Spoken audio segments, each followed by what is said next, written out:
الحمد لله رب العالمين والصلاة والسلام الأتمان الأكملان على سيدنا محمد وعلى آله وصحبه أجمعين أما بعد. அன்புள்ள சகோதரர்களே, பெரியோர்களே, இன்றைய இந்த தொடர் வகுப்பிலே நம்முடைய பாவங்களை அழித்தொழிக்கக்கூடிய அந்த முக்கியமான மோசமான அந்த பண்புகள் குறித்து நாம் பார்த்து வருகிறோம். அந்த தொடரில் 8வது பண்பாக நம்முடைய தொழுகைகளை பாழாக்குவது, அதாவது நம்மீது கடமையாக்கப்பட்ட 5 நேர தொழுகையை இதை ஒருவர் விடுவது, அலட்சிய போக்கோடு இருப்பது என்பது நம்முடைய பாவங்கள் அழிக்கப்படுவதற்கான ஒரு காரணியாக இஸ்லாம் அதை தெளிவுபடுத்துகிறது. அது எப்படி என்பதை நான் பின்னால் உங்களுக்கு விளங்கப்படுத்துகிறேன் ஹதீஸ்களை வைத்து. முதலாவதாக நாங்கள் புரிந்து கொள்ள வேண்டும், இந்த தொழுகை என்பது எப்படிப்பட்ட ஒரு வணக்கம் என்பது. ரசூலுல்லாஹி ஸல்லல்லாஹு அலைஹி வஸல்லம் சொல்லக்கூடிய ஹதீஸ் சஹீஹ் முஸ்லிம், புகாரி போன்ற கிரந்தங்களில் பதியப்பட்டிருக்கிறது. இன்னும் பல கிரந்தங்களிலே இன்ன பைன ரஜுலி வபைன ஷிர்கி வல் குஃப்ரி தர்கு ஸலா, அதாவது அபண்டன்ஸ் சலா, தொழுகையை கைவிடுவது என்பது அது ஒரு முஸ்லீமுக்கும், அதாவது டிஃப்ரெண்ட் த முஸ்லீம் அண்ட் டிஸ்பிலீவர், ஒரு முஸ்லீம் டிஸ்பிலீவர் காஃபிருக்கும் இடையில் உள்ள டிஃப்ரெண்ட் எதுன்னு சொன்னால் ஒஃபரிங் சலா, தொழுகையை நாம் நிறைவேற்றுவது தான். அப்போ அபண்டன்ஸ் சலா என்பது தொழுகையை விடுவது என்பது ஒரு முஸ்லீமுக்கும் இன்னும் ஒரு முஸ்லீம் கூட இல்லை டிஃப்ரெண்ட், வித்தியாசம். அப்போ இஸ்லாம் அந்தளவுக்கு சொல்கிறது, தொழுகை என்பது ஒரு முஸ்லீமுக்கும் ஒரு நன் முஸ்லீமுக்கும் இடையிலே உள்ள ஒரு பாலம் என்று சொல்லலாம். அப்போ அவன் தொழாமல் போவானாக இருந்தால் அவன் என்ன செய்யலாம், ஒரு வகையில் குஃப்ருக்கு போகக்கூடிய வாய்ப்பு இருக்கிறது. அதனால்தான் இந்த ஹதீதை வைத்து அதிகமான அறிஞர்கள் தொழாதவன் காஃபிர் என்ற ஃபத்வா கொடுத்தார்கள். ஏன், இந்த வசனத்திலே இந்த ஹதீதுடைய அந்த வாசகம் அந்த அளவுக்கு குறிப்பிடுகிறது. அதுல்லதி பைனனா வபைனஹும் அஸ்ஸலா ஃபமன் தரக்கஹா ஃபகத் கஃபர், எங்களுக்கும் நன்முஸ்லிமுக்கும் இடையிலே உள்ள அக்ரிமெண்ட் என்னன்னு சொன்னால் தொழுவதாகும், தொழுகையாகும். அப்போது ஒரு முஸ்லீமுக்கும் இன்னுமொரு முஸ்லீமுக்கும், அதாவது நன்முஸ்லீமுக்கும் இடையில் உள்ள அந்த உடன்படிக்கை, ஒரு மீசாக் எதுன்னு சொன்னால் தொழுகை தான். அப்போ முஸ்லீம்டா தொழுவோம். இந்த ஹதீஸ் எதை சொல்லுது, முஸ்லீம் என்றால் அவர் தொழுவோம், ஒஃபரிசலா, தொழுகை நிறைவேற்றுவோம். தொழுகை அவர் விடுவாராக இருந்தார் அவர் காஃபிராகி விடுவார் என்பதை ஃபமன் தரக்கஹா ஃபகத் கஃபர ரசூலுல்லாஹ் சொன்ன ஹதீஸ் முஸ்னத் அஹ்மதில் வருது. இது ஒரு ஹதீஸ். திர்மிதிலே அப்துல்லா இப்னு ஷகீக் ரலியல்லாஹு அன்ஹு அறிவிக்கக்கூடிய ஹதீஸ், கான அஸ்ஹாபு முஹம்மதின் ஸல்லல்லாஹு அலைஹி வஸல்லம் லா யரவுன ஷைஅன் மினல் அஅமாலி தர்குஹு குஃப்ருன் கைர ஸலா, அதாவது இவர்கள் சொல்கிறார்கள், ரசூல் ஸல்லல்லாஹு அலைஹி வஸல்லம் அவர்களுடைய தோழர்கள் எல்லா அமல்களையும் அதை விடுவது குஃப்ருக்கு கொண்டு போய் சேர்க்கும் என்று அவர்கள் கருத மாட்டார்கள், தொழுகையை தவிர அப்படின்னு அறிவிக்கிறார்கள். அப்போ தொழுகையை விடுவது குஃப்ருக்கு கொண்டு போயிடும் என்பதை சஹாபாக்கள் புரிந்து வைத்திருந்தார்கள் என்று அப்துல்லா இப்னு ஷகீக் அவர்கள் சொல்லக்கூடிய செய்தியை பார்க்கிறோம். அப்போ இந்த செய்திகளை பார்க்குற நேரத்தில் தொழுகையுடைய அந்த முக்கியத்துவம், இம்பார்ட்டன்ஸ் ஆஃப் சலா, தொழுகையுடைய அந்த இம்பார்ட்டன்ட், ஒரு முஸ்லீமோட தொழு, அது பிலஸ் ஆஃப் இஸ்லாம், இஸ்லாத்தினுடைய ருக்குன், கடமைகளில் உண்டு. அப்போ அதை நிறைவேற்றி ஆகணும். கலிமா சொன்னால் அடுத்த கடமை தொழுகை. அப்போ அந்த அளவுக்கு இஸ்லாம் பேசுகிறது. ரைட். இப்போ இந்த தொழுகையை பற்றி இன்னும் ஒரு வலியுறுத்தப்பட்ட செய்தி இமாம் அஹ்மத் ரஹ்மத்துல்லா ஹசன் தரத்தில் பதிவு செய்கிறார்கள். ஹசன் தரத்தில் இந்த ஹதீதும் ஆதாரபூர்வமானது. மன் ஹாஃபத அலைஹா, அதாவது நாளை மறுமை நாளையில் இந்த தொழுகை என்பது ஒரு மனிதனுக்கு ஒரு ஒளி, தொழுகை என்பது ஒரு பிரகாசம், அதே நேரத்தில் அவனுக்கு ஒரு ஆதாரமாக அது நிற்கும். மறுமை நாளில் வெற்றிக்கான வழி தொழுகை என்பது. ரசூலுல்லாஹ் சொன்னார்கள், வமல்லம் யுஹாஃபித் அலைஹா, யார் அந்த தொழுகையை பேணவில்லையோ, தொழுகையை பேணினால் அது அவன் மறுமையில் அவனுக்கு 100ஆக பிரகாசமாக இருக்கும். அதை யார் பேணவில்லையோ அது அவனுக்கு எந்தவித ஆதாரமாகவோ வெளிச்சமாகவோ நாளை மறுமையில் அவனுக்கு வராது, அவன் வெற்றி பெற முடியாது. வஹுஷிர யௌமல் கியாமத்தி மஅ ஃபிரௌன், அவர்கள் நாளை மறுமை நாளில் ஃபிரௌன், ஹாமான், காரூன், உபய் இப்னு கலப் போன்றவர்களோடு எழுப்பப்படுவார்கள் என்று ஹசன் தரத்தில் ஒரு ஹதீஸ் பதிவாயிருக்கிறது. இதை அறிஞர்கள் சஹீஹ்னு சொல்கிறார்கள். அப்போ அந்த அளவுக்கு மிக இந்த தொழுகையை விடுவது என்பது காஃபிர்களோடு எழுப்பப்படுகின்ற மோசமான ஒரு நிலைக்கு அது கொண்டு போய் சேர்த்து விடும். அஹ்மது பின் ஹம்பல் ரஹிமஹுல்லா தன்னுடைய முஸ்னத் அஹ்மது பின் ஹம்பல் ஹதீஸ் தொகுப்பிலே அறிவிக்கிறார்கள். இன்னும் ஒரு ஹதீஸ் வருகிறது. அந்த ஹதீதிலே ஹம்சு சலவாத்தின் 5 நேர தொழுகை கதபஹுன்னல்லாஹு அலல் இபாத், அல்லாஹு தஆலா அடியார்கள் மீது அதை கடமையாக இருக்கின்றான். யார் அந்த மன் அத்தா பிஹின்ன கான லஹு இன்தல்லாஹி அஹ்துன் ஐ யுத்கிலஹு அல் ஜன்னா, இந்த 5 நேர தொழுகையை யார் சரியாக பேணி பாதுகாத்து தொழுகிறார்களோ அவர்களை சுவர்க்கத்தில் நுழைவிப்பது அல்லாஹ்வுடைய கடமை. அல்லாஹ் அதை உடன்படிக்கை எடுத்துக்கொண்டான், அல்லாஹ்வுடைய அது பொறுப்பு. அப்போ 5 நேர தொழுகை தொழுது அவர் சுவர்க்கம். அதே போல யார் அதை தொழுகவில்லையோ அல்லாஹ்வுடைய நாட்டம் எப்படிப்பட்டதென்றால் அவன் நாடினால் அவர்களை தண்டிப்பான், நாடினால் அவர்களை மன்னிப்பான். அப்போ என்றால் தொழுகையில் இந்த 5 நேர தொழுகையில் அவர்கள் பிளவு விட்டார். இப்போ இந்த ஹதீதுகள் எல்லாம் நான் ஏற்கனவே உங்களுக்கு இந்த தொழுகையோடு சம்பந்தப்பட்ட செய்திகளாக இதை நான் முன்வைக்கிறேன். என்றால் நாங்கள் தொழுகையுடைய இம்பார்ட்டன்ட் விளையும் கொள்ளும். இது முதலாவது பகுதி. இப்போ நம்மளோட இந்த தலைப்புக்கு உட்பட்ட செய்தி என்ன, இந்த தொழாட்டி எப்படி இது நம்முடைய நன்மைகளை அளிக்கும் என்றதை தான் நாங்கள் பார்க்க போகிறோம். இன்னும் ஒரு ஹதீஸில் ரசூலுல்லாஹ் சொன்னார்கள், இது முக்கியமான ஹதீஸ். அவ்வலு மா யுஹாஸபு பிஹி அல் அப்து யௌமல் கியாமத்தி அஸ்ஸலா, நாளை மறுமை நாளையிலே இந்த ஜட்ஜ்மெண்ட் டேயில் எல்லாருக்கும் ஒரு ஹிசாப் கணக்கெடுப்பு இருக்குது. அல்லாஹ் கேள்வி கணக்கு கேட்பான். அப்படி கேட்குற நேரத்திலே முதலாவது ஒரு அடியானத்தில் கேட்கப்படுறது எதை பற்றியா? சலா, தொழுகையை பற்றி தான் கேள்விப்படும். அப்போ இந்த ஹதீத் ரொம்ப இம்பார்ட்டண்டான ஒரு செய்தியை சொல்லுது.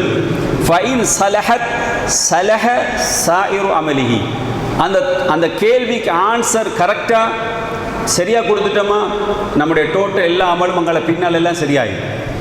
வைன் ஃபசதத் ஃபசத சாயிரு அமலிஹி, அந்த தொழுகை பற்றிய கேள்வியில் தோத்துட்டோம்னு வைங்க, மற்ற எல்லாம் அங்கே அவுட் ஆயிடும். அதனால தான் இந்த ஹதீதை வைத்து அறிஞர்கள் சொல்கிறார்கள், எல்லா அமல்களையும் பின்தள்ளக்கூடிய செய்தி எது?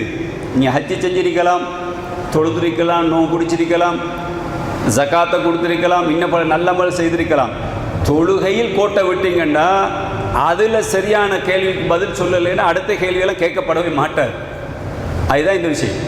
அப்போ அதனால்தான் உங்களோட அமலை அழிக்கக்கூடிய அந்த அம்சங்களிலே மிக முக்கியமான பகுதி எது? தொழுகையை விடுவது, அபண்டன்ஸ் சலா. தொழுகையை நீங்கள் விட்டால் அதை கைவிடுவது என்பது உங்களை நஷ்டத்துக்கு கொண்டு போய் சேர்த்து. ரைட். இப்போ இதை நாங்கள் விலகி கொண்டோம். இந்த ஹதீஸின் அடிப்படையில் தான் எங்களுடைய தொழுகை விடப்படுது, அதாவது நன்மைகள் அளிக்கப்படுது. இன்னும் ஒரு முக்கியமான ஒரு ஹதீஸ், அல்லாஹ் தஆலா குர்ஆனில் சூரத்துல் பக்ராவில் 238வது வசனத்தில் அல்லாஹ் சொல்கிறான், ஹாஃபிது அலஸ் ஸலவாத் வஸ்ஸலாத்தில் உஸ்தா, இங்கே தொழுகைகளை பேணிக் கொள்ளுங்கள். அப்படின்னா 5 நேர தொழுகை, 5 டைம்ஸ் ப்ரேயரை நீங்கள் தொழுங்க, டைமுக்கு தொழுது கொள்ளுங்கள். வஸ்ஸலாத்தில் உஸ்தா, சலாத்துல் உஸ்தாவையும் நீங்கள் பேணிக் கொள்ளுங்கள் அல்லாஹ் சொல்கிறான். இந்த சலாத்துல் உஸ்தாங்க நடுத்தொழுகை, அதுக்கு மீனிங் நடுத்தொழுகைன்னு சொல்லுவார். அப்போ அந்த நடுத்தொழுகை என்ன என்பதை நம்ம ஹதீஸில் தான் போய்த்து பார்க்கணும். ஹதீஸில் பார்த்தால் அலி ரலியல்லாஹு அவங்க சொல்கிறாங்க, அஹ்ஸாபுடைய நாளில், அஹ்ஸாபுடைய யுத்தம் நடந்த அந்த நாளில் ரசூல் ஸல்லல்லாஹு அலைஹி வஸல்லம் அவர்களுக்கு ஒரு நிகழ்வு நடப்பது. எந்த நிகழ்வுனா, அந்த யுத்தத்தில் அதாவது கூடுதல் நேரம் அந்த யுத்தத்துக்காக வேண்டி அவர்கள் கடுமையாக அந்த போரின் காரணமாக எந்த அளவுக்கு என்று சொன்னால் அவர்களுடைய தொழுகைகள் பிற்படுத்தப்படுகின்ற அளவுக்கு அந்த யுத்தம் மும்முரமாக இருந்தது. அப்போ ரசூல்லா அந்த நாளில் ரசூல்லா என்ன சொல்கிறாங்களாம், மல அல்லாஹு குபூரஹும் வபுயூத்தஹும் நாரா, இந்த காஃபிர்களுடைய அந்த கபறுகளை, அவர்களுடைய வீடுகளை, அந்த கபறுகளை நெருப்பு குண்டமாக, யா அல்லாஹ் நீ நெருப்பால் அதை நிரப்பி விடுவாயாக. கமா ஹபசூன வஷகலூன அலி ஸலாத்தில் உஸ்தா, எங்களை அவர்கள் சலாத்துல் விஸ்தாவை விட்டும் பராமுகமாக செய்து விட்டார்கள், எங்களை அவர்கள் தடுத்து விட்டார்கள். அப்படி என்றால் அசருடைய தொழுகையை நிறைவேற்றுவதற்கு இந்த யுத்தத்தில், இந்த காஃபிர்களோடு ஈடுபட்ட யுத்தத்தின் காரணமாக எங்களை அவர்கள் அதில் கூடுதல் கவனம் செலுத்த வைத்து விட்டார்கள். எந்த அளவுக்கு என்று சொன்னால் ஹத்தா காபத்து ஷம்ஸ், சூரியன் மறைகிற அளவுக்கு வந்துட்டு. அப்போ என்ன மக்ரிப் ஆகிற நேரம். அப்போ அந்த நேரம் வரைக்கும் அசர் தொழ முடியாமல் போயிட்டு சஹாபாக்களுக்கும் ரசூலுல்லாஹ். அப்போ அந்த நேரத்தில் ரசூல் ஸல்லல்லாஹு அலைஹி வஸல்லம் சொல்லுவாங்க சலாத்துல் உஸ்தாவை விட்டோம். இப்போ சலாத்துல் உஸ்தா எது? சூரியன் மறைகிற நேரம்டா. அப்போ அதுக்கு முன்னால் உள்ள தொழுகை அசர், ரைட். அப்போ அதனால தான் அசர் தொழுகை என்பது ஒரு முக்கியமான ஒரு தொழுகை. சலாத்துல் உஸ்தா, இதை பேணிக்கொள்ளுங்க. அல்லாஹ் குர்ஆனில் தனியாக அதை சொல்வதற்கு ஒரு சிறப்பு இருக்கிறது. என்னன்னு சொன்னால் ரசூல் ஸல்லல்லாஹு அலைஹி வஸல்லம் அவர்கள் பிரத்யோகமாக சொன்னார்கள், மன் தரக்க சலாத்தல் அஸ்ர் ஃபகத் ஹபித அமலுஹு. யார் அசர் தொழுகை விட்டாரோ அவருடைய அமல் அழிந்து விடும். டோட்டல் தொழுகை என்பது, 5 நேர தொழுகை என்பது நம்மளை பின்னுக்காக்கக்கூடிய ஒரு விஷயம், நம்முடைய அமல்கள் எல்லாம் அழிக்கக்கூடிய ஒரு விஷயம். ஆனால் குறிப்பாக அசர் தொழுகை என்பது நேரடியாக ஹதீஸ் வருகிறது, அவருடைய அமலை அழித்துவிடும். இதை இந்த ஹதீஸுக்கு விளக்கம் சொல்லக்கூடிய அறிஞர் சொல்கிறாங்க, டோட்டல் தொழுகை என்பது ஓகே, பட் இந்த ஒரு தொழுகையை விடுவதனால் அவருடைய எல்லா அமலும் பாதிக்கப்படுமா என்று கேட்குற நேரத்தில் அதில் அறிஞர்களுக்கு மத்தியில் பல ஒப்பீனியன்ஸ் இருக்கிறது, கருத்து முரண்பாடான பல கருத்துக்கள் இருக்குது. அதில் சரியான கருத்து என்னன்னு சொன்னால், அன்றைய நாளுடைய அமல், இப்போ அன்றைக்கு அசர் தொழுகைன்னு வைங்க, அன்றைய நாள் சுபஹுலிருந்து அவர் செய்த அந்த அமல் அனைத்தும், அதாவது அல்லாஹ்விடத்தில் ஏற்றுக்கொள்ளப்பட மாட்டாது, அது அழிக்கப்பட்டுவிடும் என்பதுதான் சரியான கருத்து என்று சொல்லுகின்ற பொழுது, அதற்கு ஆதாரமாக அவர்கள் முன்வைக்கின்ற செய்தி என்னவென்றால், அதாவது ரசூல் ஸல்லல்லாஹு அலைஹி வஸல்லம் சொன்னார்கள், ஒரு மனிதன் செய்யக்கூடிய அமல்கள் இருக்குதானே, அந்த அமல்களை பொறுத்தளவில் அவன் சுவர்க்கத்துடைய ஒரு அமலை செய்து கொண்டு வருவான், இறுதியிலே நரகத்துக்குரிய ஒரு அமலை செய்து நரகம் போய்விடுவான். அப்படின்னா அவன் சொர்க்கத்துடைய எல்லா அமலையும் செஞ்சுட்டு வருவான், இறுதியில் ஒரு நரகத்துடைய ஒரு அமலை செஞ்சு நரகத்துக்கு போயிடுவான்.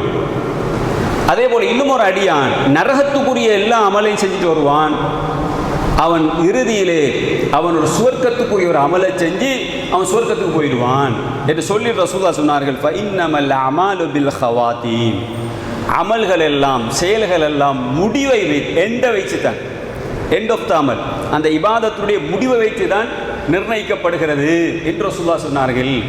ஆகவே ஒரு நாளுடைய எண்ட் என்பது சூரியன் மறையக்கூடியது, அசருடைய அந்த நேரம். ஆகவே அந்த கடைசி அமல் அசருடைய தொழுகை என்பதனால தான் அன்றைய அந்த நேரத்தில் ஒருவன் விடக்கூடிய அமல்கள், அந்த நாளுடைய அந்த முடிவு, அந்த நாளில் செய்யப்படுகின்ற டோட்டல் அமலும் இந்த அசர் தொழுகையை விடுவதனால் என்ன செய்யப்படுகிறது, அந்த நாளுடைய அமல் அழிக்கப்படுகிறது. என்றால் ஒரு மனிதனுடைய அமல் கடைசியாக அவன் அந்த நாளுடைய கடைசி அமல் எது? அசர் தொழுகை. அப்போ அசர் தொழுகை அவன் விடுவதனால் அன்றைய நாளுடைய அமல் அளிக்கப்படுகிறது என்பதுதான் சரியான கருத்து இந்த ஹதீஸ் அடிப்படையில். டோட்டல் எல்லா அமல்களும் கிடையாது என்பதை இந்த ஹதீஸை வைத்து சொல்வேன். அமல்கள் அனைத்தும் முடிவு வைத்து தான் முடிவு செய்யப்படுகிறது. அப்போ அசர் தொழுகை என்பதனால அவன் வாழ்ந்த நாளில் செய்த எல்லா அமலும் அளிக்கப்படாது, அன்றைய நாளில் செய்த அந்த அமல்களை அளிக்கப்படும். அப்போ மிக கவனமாக இருக்கும், அசருடைய தொழுகையை நாங்கள் விடக்கூடாது. இப்போ அடுத்த கேள்வி, அடுத்த கொஸ்டின் என்ன, சரி ஒருவருக்கு உதுரின் காரணமாக ஒரு நியாயமான ரீசன், ஒரு ரீசனுக்காக அவர் தொழுகையை விட்டுட்டார், ஏதோ ஒரு வேலைப்படும் ரீசன் எது, ஒன்று ஸ்லீப் தூக்கம் போயிட்டார், அல்லது ஃபொகட்ஃபுல்னஸ் மறந்துட்டார், ஏதோ ஒரு அவருக்கு மறதி ஏற்பட்டுட்டு, அப்படி ஒருவருக்கு அந்த அசருடைய தொழுகை விடுபட்டால் இந்த அல்லது வேலை ஏதோ ஒரு வேலை ஏதோ காரணமாக விடுபட்டுச்சுன்னு வைங்க, இப்போ அந்த நேரம் தப்பி போய்விட்டு மகரிபு நேரம் ஆகிட்டு, அப்போ நினைவு வந்து ரிமைண்ட் ஆகினது கூட நாங்கள் நினைச்சு நடை தொழிலை அசர்னா உடனே தொழுவோம். இப்படிப்பட்டவர் அசர் தொழிலை மிஸ் பண்ணிட்டு அறிப்பார், நேரம் தப்பி. இவருடைய நிலைமை என்ன என்று கேட்டால், இவர் வேணுமென்று என்ன செய்யலை, அந்த தொழுகையை அவர் விடவில்லை, அதனால் அந்த அன்றைய நாளுடைய அமல் அளிக்கப்படும் என்பது இவருக்குரியதல்ல. அப்போ யாருக்குரியதென்றால், அதில் பொதுபோக்காக சும்மா அந்த தொழுகையை அறிந்து கொண்டே எந்தவித ரீசனும் இல்லாமல் விட்டவருக்குரிய ஒரு இதுதான் அந்த தண்டனை தான் அந்த தண்டனை. ஆகவே ஏதோ ஒரு காரணிக்காக விட்டுட்டு அதை நிறைவேற்றிட்டார், ஓகே, அவருக்கு குற்றம் இல்லை. இப்போ அடுத்த கேள்வி வரும், சரி சில நேரங்களில் நம்ம ஜமாத்து தொழுகையோட தொழுதாத்தானா அசருடைய தொழுகைக்கு அந்த நன்மை கிடைக்கும் என்றால் ஹதீஸில் ரசூலுல்லாஹி ஸல்லல்லாஹு அலைஹி வஸல்லம் என்ன சொல்லல, இங்கே ஜமாத்தோடு தொழுதால்தான் உங்களுக்கு அந்த அமல் அளிக்கப்படாது, அதாவது ஜமாத்தோடு தொழாவிட்டால் தான் உங்களுடைய அந்த அன்றைய நாளுடைய அமல் அளிக்கப்படும் என்று ரசூலுல்லாஹ் சொன்னதாக இல்லை. சலாத்தல் அசர் தரக்க சலாத்தல், யார் அசருடைய தொழுகையை விட்டாரோ அவர் அமல் அழியின்றி அப்படின்ற அர்த்தம். அவர் அசர் தொழாமல் இருந்தால் ஒன்று ஜமாத்தாகவோ அல்லது ஜமாத்து தப்பி போய் வீட்டிலேயோ எங்கேயோ ஒரு இடத்தில் அசரை தொழலை என்றால் அவர் அந்த குற்றத்துக்குள் வருவார். அப்போ இதை நாங்கள் தெளிவாக விளங்கிக் கொள்ள வேண்டும். அப்போ இதுதான் அடிப்படை. அடுத்த பகுதி என்னென்னா, சரி தொழுகையை தொழாதவன் காஃபிரா? இப்போ நிறைய பேருக்கு ஒரு சர்ச்சை, தொழாதவன் காஃபிர்.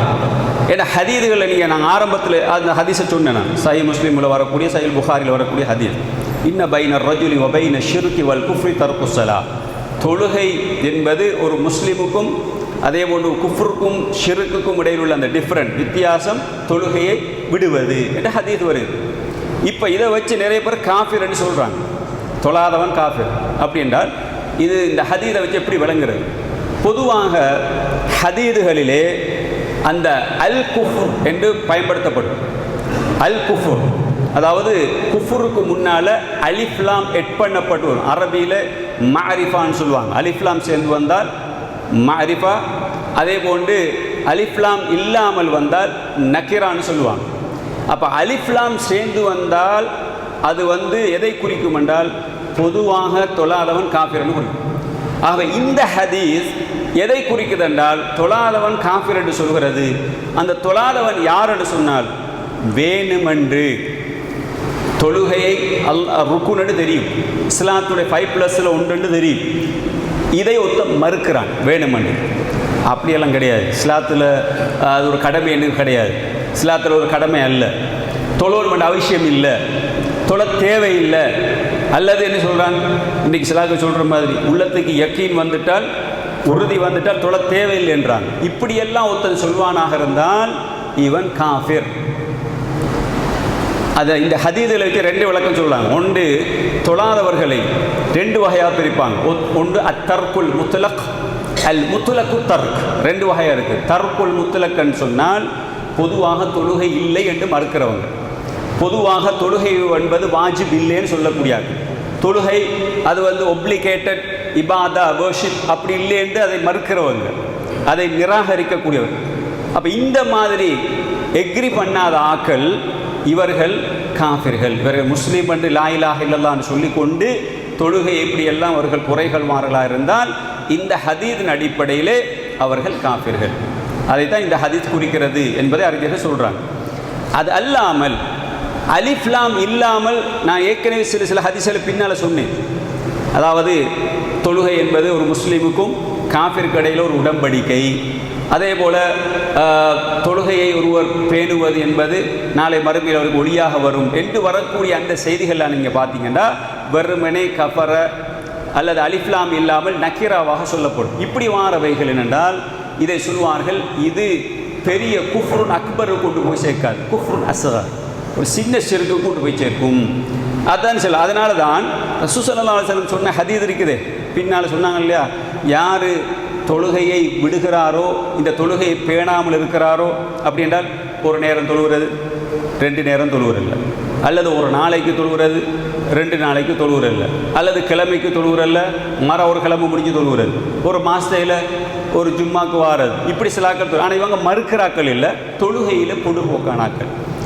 இவர்கள் விஷயத்தில் இந்த ஹதீஸின் அடிப்படையில் இவர்களும் குற்றவாளிகள், ஆசி, இவர்கள் காஃபிர் அல்ல. இவர்களை அல்லாஹ் நாடினால் இன்ஷா அஸபஹு வ இன்ஷா கஃபரஹ், அல்லாஹ் நாடினால் தண்டிப்பான், அல்லாஹ் நாடினால் அவர்களை மன்னிப்பான் அப்படின்னு அல்லாஹ்வுடைய. அப்போ அதனால் தொழாதவனை டோட்டல் காஃபிர்னு சொல்லக்கூடாது. இப்போ வருஷமே தொழலை வைங்கொத்தர், வருஷமே தொழுகிறார் இல்லை, திடீரென ஒருத்தர் வாரார் தொழுகிறார், அங்கிட்டு ஒரு வருஷத்துக்கு பக்கத்துக்கு பள்ளி பக்கம் வர மாட்டார். அப்போ இவர் காஃபிர் இவரை சொல்கிறல்ல, இவரை நாம் என்ன செய்ய, ஒரு ஆசி, இவர் ஒரு பாவம் செய்தவர், ஒரு பெரிய ஒரு பாவத்தை செய்து கொண்டு இருக்கிறான்னு சொல்லலாம். ஆனால் இவரை கூட காஃபிரை நம்மளால் சொல்ல முடியாது. ஏன்? மர்மையில் அல்லாஹ் அவரை நாடினால் தண்டிப்பான், நாடினால் அவரை மன்னிப்பான். ஏன்? இன்னமல் அமாலு பில் ஹவாத்தி, அவர் கடைசி நேரத்தில் அப்போ இவ்வளோ காலம் தொழாமல் இருந்துட்டு வந்தால் குற்றம்தான். ஒருவேளை கடைசி நேரத்தில் வந்து யா அல்லாஹ் நான் இதுக்கு ஒரு தொலைப்புறேன் மனம் திருந்தி மௌத்தாரத்துக்கு ஒரு 2 மணித்தியாலத்துக்கு முன்னால் 1 மணித்தியாலத்துக்கு முன்னால் திரும்பி அல்லாஹ் தௌபா கேட்டுட்டு அவர் தொழுகையில் ஈடுபட்டுட்டார். அல்லாஹ் அர்ஹமுர் ராஹிமீன், அவனோட மேர்சியானால் யாரும் இல்லை உலகத்தில். அல்லாஹ் இறக்கம் உள்ளவன், மன்னிச்சிட்டான் வைங்க, அவர் டெக்டா சுவர்க்கம். அதான் அந்த ஹதீஸ். ஒருவன் நரகத்துடைய செயல்களை செய்து கொண்டு வருவான், கடைசியிலே சுவர்க்கத்துக்குரிய ஒரு அமலை செஞ்சிருவான், சுவர்க்கம் போயிடுவான். அப்போ முடிவு எண்டை வச்சுத்தான் ஒருவனுடைய முடிவு செய்யப்படுது என்றால், ஆகவே இந்த தொழுகையுடைய விஷயமும் அப்படிப்பட்டது தான். ஆகவே கண்ணியமான சோழர்களே, தொழுகை என்பது நம்முடைய அமல்களை அளிக்கக்கூடியது. தொழுகை சரியாக இருந்தால் தான் நம்முடைய டோட்டல் மற்ற அமல்களை பற்றியுள்ள கேள்வி கணக்கெல்லாம் வரும். மற்ற அமல்களுடைய விஷயங்கள்லாம் அல்லாட்டை பார்க்கப்படும். தொழுகையில் தோத்துட்டோம் என்றால் எல்லாமே தோல்வி. அதனால் தொழுகை விஷயத்தை நம்ம கவனமாக இருக்கணும்.